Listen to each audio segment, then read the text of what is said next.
చూడండి పెద్దమ్మమ్మ గారు, ఒకప్పుడు నేను ఇంటికి వచ్చిన ఉద్దేశం వేరు. ఇప్పుడు నేనొచ్చి ఇంతకాలం కలిసుంటున్నా మీ కుటుంబంలో ఇలా మీకు మీ వాళ్ళని వేరు చేయడం నాకు ఇష్టం లేదు.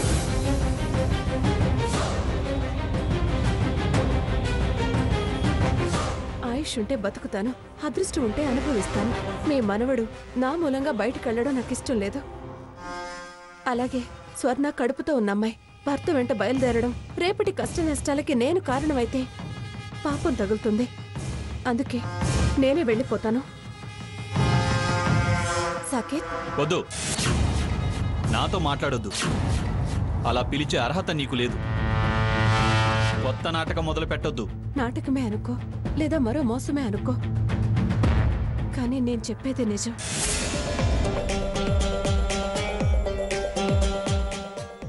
ఎవరినో కట్టుకోవాలని మిమ్మల్ని విడదీసి పాపం మూట కట్టుకోలేను.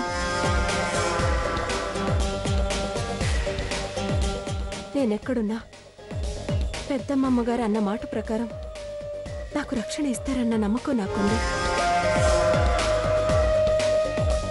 అందుకే ఈ ఒక్క రాత్రికి ఉండనివ్వు. రేపు నేను మా భాగితో మాట్లాడి నా దారి నేను చూసుకుంటాను. ఒక్క రాత్రి కాదు కదా, ఒక్క నిమిషం నువ్వు ఇంట్లో ఉన్నా నేను ఈ ఇంట్లో ఉండను. ఇదిగో ఈ మొండితనమేరా నిన్ను ఇక్కడి దాకా తీసుకొచ్చింది. తను వెళ్ళిపోతానంటుంది కదరా. తను అంత మోసం చేశాక ఇంకా ఎలా నమ్ముతాడు తాతయ్య?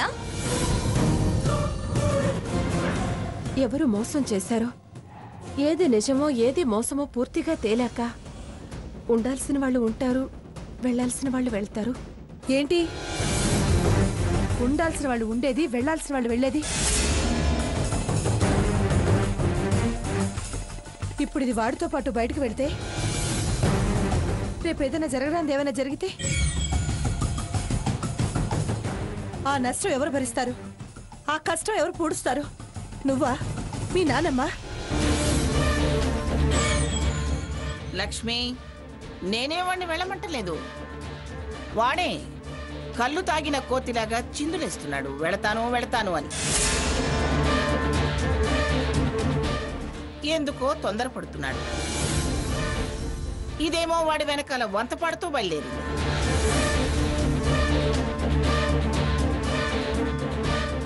ఈ అమ్మాయిదే మోసం అబద్ధం కావచ్చు. నిదానంగా నిరూపించి ఎలా తీసుకొచ్చామో అలా పంపించాలి, కానీ వీడెళ్తానంటాడు ఏమిటి పిరికి పందలాగా? పిరికి వాళ్ళ నువ్వు పారిపోతానంటావేమిట్రా? దోషం వాడి దగ్గరే ఉంది, తప్పు వాడు చేశాడనే నాకు అనిపిస్తుంది.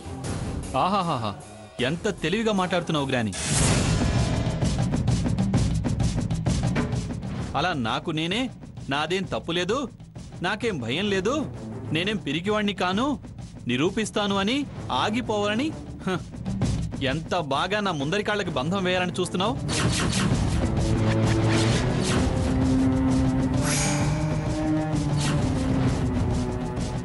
ఇలాంటి మాటలకి ఆగి అలాగే అనటానికి నేనేం మునుపటి సాకేత్ని కాను.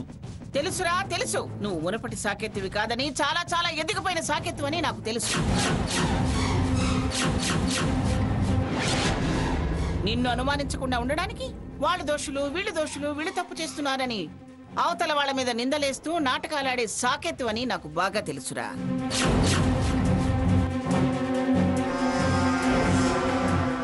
రేయ్, నిన్ను కళ్ళల్లో పెట్టుకుపించిన నా కళ్ళల్లో కారం చల్లి నువ్వు వాడిన చాటుమాటు బాగోతలని నాకు తెలుసురా.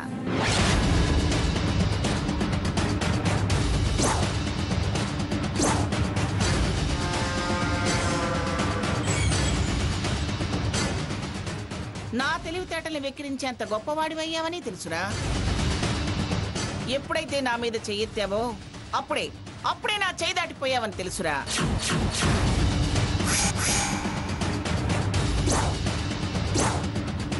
మంగా, ఇప్పుడు అవన్నీ తవ్వుకోవడం అనవసరం. సాకేత్, వెళ్ళరా లోపలికి. ఉండాలో వెళ్ళాలో రేపు నిర్ణయించుకోవచ్చు. ఇంత రాత్రి వేళ కడుపుతో ఉన్న పిల్లని ఎక్కడికి తీసుకెళ్తావురా నువ్వు? నేను వెళ్ళను. మూర్ఖంగా ప్రవర్తించుకో, వెళ్ళు లోపలికి. సాకేత్, వద్దురా, నా మాట వినరా. వినను వినను వినను ఎవరు చెప్పినా వినను. సాకేత్, నువ్వు నా మాట కాదని వెళితే నేను బ్రతకను.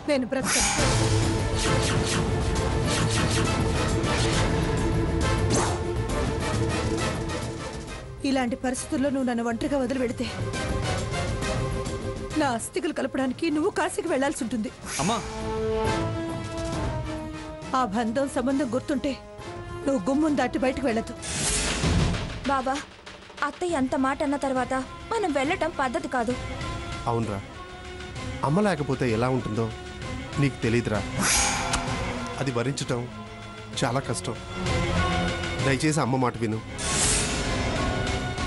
సాకేత్, ఇంతమంది వద్దు అంటున్నారు. అందరినీ కాదని బయటికి వెళ్ళొద్దు. నీ ఆత్మాభిమానం దెబ్బతినొచ్చు, కానీ నీ కూడా బయలుదేరిన నీ భార్య పరిస్థితి కూడా కాస్త ఆలోచించు. సాకేత్, ఇంతమంది వద్దు అంటున్నారు. అందరినీ కాదని బయటికి వెళ్ళొద్దు. నీ ఆత్మాభిమానం దెబ్బతినొచ్చు, కానీ నీ కూడా బయలుదేరిన నీ భార్య పరిస్థితి కూడా కాస్త ఆలోచించు. అది నిన్ను నమ్ముకొని నీ కోసమే ఇంట్లో ఉండే మనిషి. దాని బాగోగులు చూడడం నీ బాధ్యత. ఇంతకాలం నువ్వెవరినో ఆశించినా నువ్వే ప్రాణంగా బ్రతికిన దాన్ని వేధించావు. ఇప్పుడు ఎవరేంటో తెలిసింది కదా. కాలం నిర్ణయించబోయే నిజానిజాలకి స్వర్ణని కష్టపెట్టొద్దు.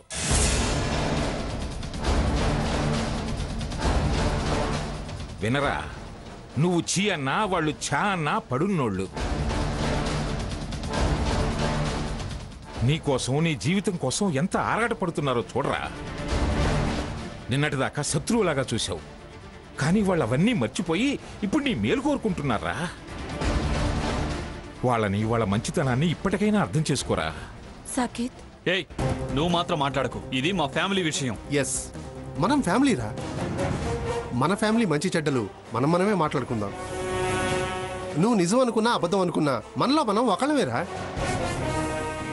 రేయ్, పదరా పదరా సాకేత్. నా మాట విను, పద.